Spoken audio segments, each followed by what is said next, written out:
comfort in your homes and with your families in this difficult time. I pray that Allah subhanahu wa ta'ala fills our hearts with iman and with trust in Him and helps us navigate through the trials that we're experiencing today. Allahumma ameen. Brothers and sisters, I'm addressing you here from our masjid and our community, ICPC Clifton, to tell you that many people today are experiencing a great deal of panic. And for us as believers, as we're seeing the events unfold very rapidly, it's essential that we have some time for introspection. There are those who will experience this pandemic and it will come to an end, and they won't have drawn closer to Allah Azza wa Jal by any measure. But for us, we seize this opportunity to pray and to make dua and to grow in our relationship with Him, to grow in our understanding of life and of ourselves. Because in the midst of this panic that many people are experiencing is a source of great peace and tranquility for the believer. We used to find that tranquility in our masajid, but perhaps our masajid, the numbers are low nowadays, and perhaps we might not be able to access the masjid as much as we'd like. We know that hadith that we often share in our halaqat and our durus, that whenever a group of people gather together in the masjid to recite the Qur'an and to study it with one another, Allah will send down upon their hearts sakina. And at these moments we can appreciate the blessing of the masjid and the sweetness of the masjid. But we must continue to search for other means of tranquility and peace. And brothers and sisters, speaking about tranquility and peace, this is truly a gift from Allah Azza wa Jal to His servants, to His creation. And Imam Ibn al-Qayyim in his book Madarij al-Salikin lists that tranquility is min manazil al-mawahib, la min manazil al-makasib. It is a gift from Allah, not something you earn by merely doing a certain action. And He gives as evidence for that the 6 places in the Qur'an that mention tranquility and sakina. And in every single one of these verses, you find sakina, tranquility, as something that Allah gives His servants. The first verse He mentions, وَقَالَ لَهُمْ نَبِيُّهُمْ إِنَّ آيَةَ مُلْكِهِ أَن يَأْتِيَكُمُ التَّابُوتُ فِيهِ سَكِينَةٌ مِّن رَبِّكُمْ. He says, in it is a sakina, in it is a source of tranquility from Allah. ثُمَّ أَنزَلَ اللَّهُ سَكِينَتَهُ. Allah sent down His sakina and His tranquility. إِذْ يَقُولُ لِصَاحِبِهِ لَا تَحْزَنْ إِنَّ اللَّهَ مَعَنَا فَأَنزَلَ اللَّهُ سَكِينَتَهُ عَلَيْهِ. When the Prophet ﷺ was in the cave with Abu Bakr, the Prophet ﷺ told Abu Bakr, don't be sad, Allah is with us. Don't be sad, Allah is with us. And then Allah sent down His sakina upon him and gave him His aid and His support. We ask Allah subhanahu wa ta'ala to make us of those who have this realization that no matter the concern and the worry that we have for what awaits us tomorrow, how this pandemic will pan out, no matter that concern, we never lose sight. Allah is with us. Allah subhanahu wa ta'ala is the source of our peace and our tranquility. If we turn to Allah Azza wa Jal and we program our minds to think in a way that this trial that has befallen humanity is actually our opportunity to turn to Allah Azza wa Jal in prayer and in invocation, as is the sunnah, an example of our dearly beloved Prophet sallallahu alaihi wasallam, we'll find that all of that grief and all of that concern and all of those worries will perhaps become a source of great soothing and peace, spiritual peace for the believer. So brothers and sisters, it's all about changing our mindset and programming our minds. And we find that the Qur'an teaches us to do that with many of the trials that afflict us. Because brothers and sisters, if it wasn't for the existence of trial, the sweetness of well-being would be lost. If it wasn't for the existence of sadness and anxiety, the meaning of happiness would not be as special. The meaning of afiyah and comfort. We ask Allah Azza wa Jal for afiyah and well-being.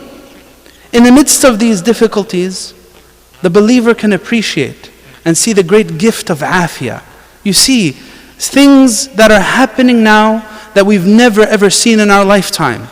That life nearly coming at a standstill. That many people panicking in the airports and many businesses shut and curfews being announced and the future being a great unknown. How long will it last? A week, weeks, months? We have no idea. But Allah subhanahu wa ta'ala is aware. So this change in mindset is essential, because a lot of what is significant in the journey to Allah Azza wa Jal pertains to self-discovery. Allah subhanahu wa ta'ala wants us to learn our status. And when the believer knows his true status, he'll recognize his need of Allah. And when he recognizes his need of Allah Azza wa Jal, he'll realize Allah subhanahu wa ta'ala's status. Brothers and sisters, it's essential in this time that we change our attitudes and our mindsets, and we make sure that we take advantage of these moments in prayer, in dua, in invocation, and that we also capitalize on the moment to focus on our condition within. It's important that we learn how to self-care, and that we know how to navigate our feelings and our emotions within. And I'll give you one example from the sunnah of our Prophet ﷺ pertaining to this. Our Prophet ﷺ entered the masjid one day, and he saw a companion by the name of Abu Lubaba in a state of grief and concern. So he told him, "Why do amali araka jalisan fil masjid fi ghayri waqti as-salah?" Why are you sitting in the masjid outside of the time of prayers? So he said to the Prophet ﷺ, "Humumun lazimatni wa duyunun ya Rasulullah." A lot of grief, a lot of concerns, and a lot of debt. So the Prophet ﷺ said to him, أَفَلَا أُعَلِّمُكَ كَلِمَاتٍ إِذَا أَنْتَ قُلْتَهُ أَذْهَبَ اللَّهُ عَزَّ وَجَلَّ هَمَّكَ وَقَضَى عَنْكَ دَيْنَكَ. Should I teach you some words? If you were to say these words, Allah subhanahu wa ta'ala will remove that concern, and He will assist you in repaying your debts. So he taught him the following, and it's all about change in mindset. He said, say, Allahumma inni a'udhu bika min al-hammi wal-hazan, وأعوذ بك من العجز والكسل وأعوذ بك من الجبن والبخل وأعوذ بك من غلبة الدين وقهر الرجال. Oh Allah, I seek refuge in you from grief and concern, and I seek refuge in you from laziness and inability, and I seek refuge in you from cowardice and miserliness, and I seek refuge in you from being overcome by debt and subjugated by others. Most of these things that the Prophet ﷺ listed, grief and concern, inability, laziness, all of these things relate to a state of mind, an attitude. Success is largely a state of mind. Failure is largely a state of mind. And I pray Allah Azza wa Jal makes us of those who succeed in this trial. And I pray that He makes us of those who experience spiritual realization in times of panic and in times of concern. Brothers and sisters, I want to conclude this message by saying the following. The journey to Allah Azza wa Jal continues. Even though our programs at our masjid might be cancelled, even though our prayers, our Jumu'ah prayers or our daily prayers, the continuation of them in the masajid might be in question, even though those things might be happening, the journey to Allah continues.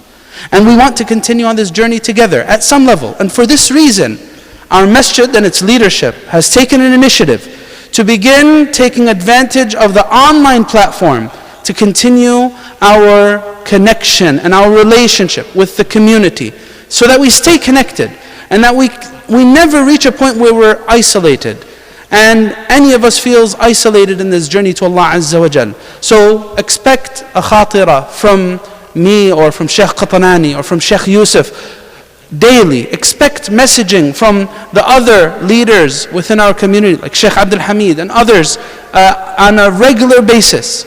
Our youth programming will continue through our online platforms. Inshallah, some of our classes will continue through our online platforms. And I pray that Allah Azza wa Jal brings a swift end to this trial, and that He brings ease to all of humanity, and that He blesses us with tranquility and peace within, and then He blesses us with a strong relationship with Him. Allahumma ameen, Allahumma ameen. Wa akhiru da'wana alhamdulillahi rabbil alameen. Jazakumullahu khairan. Assalamu alaikum wa rahmatullahi wa barakatuh.